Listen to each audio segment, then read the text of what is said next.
Hi, I'm Colleen Hutchinson. I'm here at the 19th Annual Minimally Invasive Surgery Symposium with Aurora Pryor, who is both Miss Foregut Program Co-Director as well as, excitingly, President-elect of SAGES.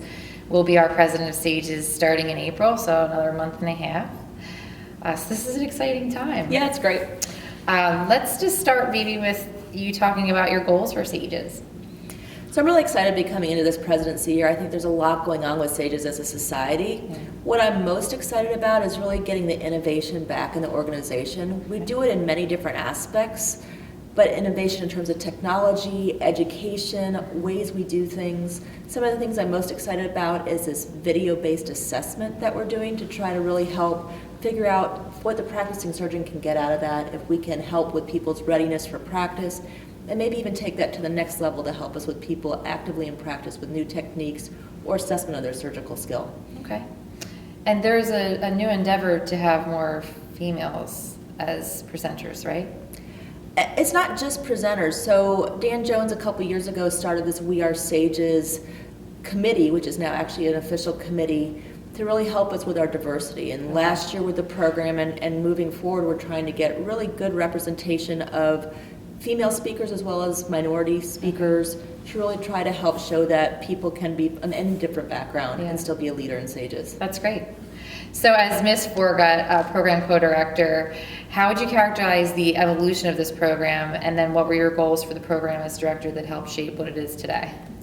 So this has always been a great meeting. I think it brings in people from different backgrounds, really tries to dig deep into the new topics for today. So I've been really flattered that Phil asked me to lead the Foregut session this time. What I brought in was faculty that had some different backgrounds in terms of private practice, community practice, some good history. But also we've gone from basic workup of the patient through some of the newer technologies as well as tough patients that we deal with in practice. And kind of the multidisciplinary way to work things up and take back some of that practice that should be in a surgeon's office. Great. Well, let's switch gears a little bit and go a little more clinical. I'd like to hear your thoughts on, or what you would tell the bariatric surgeon and even the general surgeon now about reflux after sleeve, given the data and your own experience. So I think this is a real problem that we're starting to see more and more of in bariatric surgery. Sleeve has gotten to be such a popular procedure, and there's some surgeons that's the only thing they do. Yeah. So I do think that we're not necessarily evaluating all of our patients appropriately preoperatively, and some of the people with reflux are having worsening in their symptoms after sleeve. So in my practice, I'm seeing a lot of patients who come in with esophagitis, horrific reflux symptoms, and it's becoming a mainstay of my practice. So different ways to work that up in terms of medical management and surgical options I think is really important. If their sleeve is fine, there's some options like links or stretta potentially in those folks, but also I do a lot of bypass. Okay. How about, speaking of bypass, band to bypass, should it be 1 or 2 stages? So again, revision, we're seeing a lot. Bands now, our fellows are all learning how to take them out. There was a bias a few years ago that this should be done as a 2-stage operation. People were talking about the safety, that maybe it was dangerous to do that all at once, and that's not the nicest thing for our patients. If you can have one operation, it cuts back on your time lost from work, it cuts back on your recovery time. Well, we actually did a study in our practice that's in press but not published yet, actually looking at this data in big databases, and actually it's safe to do a 1-stage operation. So there's no reason it needs to be 2 stages.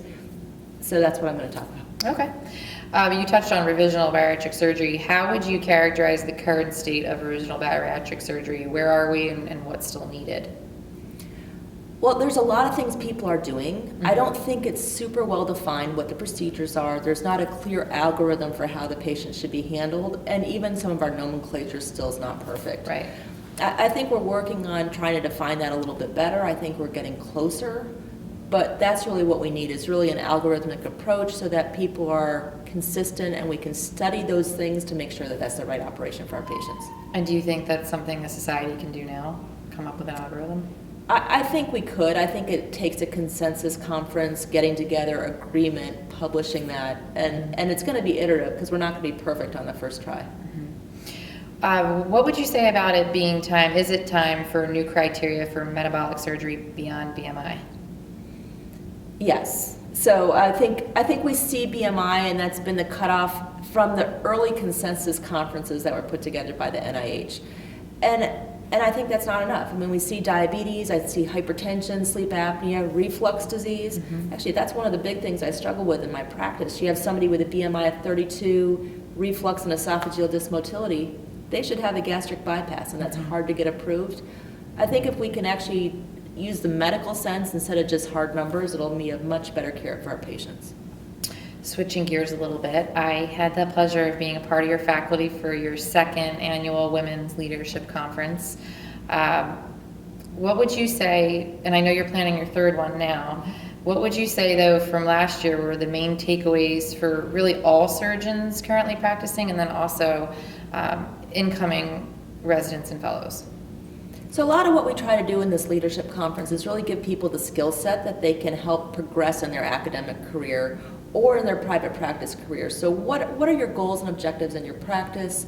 What do you need as your toolbox to help you get there? Is it financial savviness? Is it trying to balance things and really get you the right things to prevent burnout? Is it really trying to negotiate for a better salary, better position? And part of that's figuring out what's the right fit for you. So I think a lot of it's self-awareness, and a lot of it's trying to help with skill building, and I think we can help with that toolbox. Great. Well, thank you so much for being here, and good luck with the incoming presidency, and thanks for your time. Well, thank you.